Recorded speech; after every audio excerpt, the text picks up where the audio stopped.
ভাবলেই অবাক লাগে না যে একটা সময় ছিল যখন সেই ফ্রেন্ডটা স্কুলে না আসলে কিছুতেই মন লাগতো না, কিছুতেই সময় কাটতো না, আর এখন তাকে ছাড়াই জীবন কাটছে।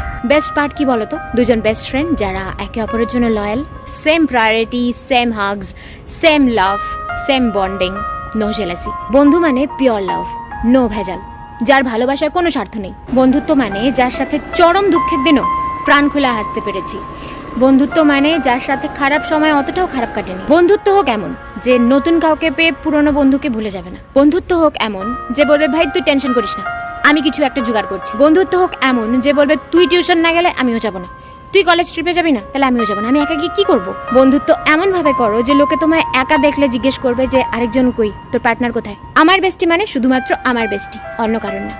ভালো থাকুক সেই সমস্ত বন্ধুরা যারা বন্ধু ছিল, আছে এবং আগামী দিনে যখন দাঁত ফোকলা হয়ে যাবে, সব দাঁত পড়ে যাবে, সেই ফোকলা দাঁতও একসাথে হাসবে।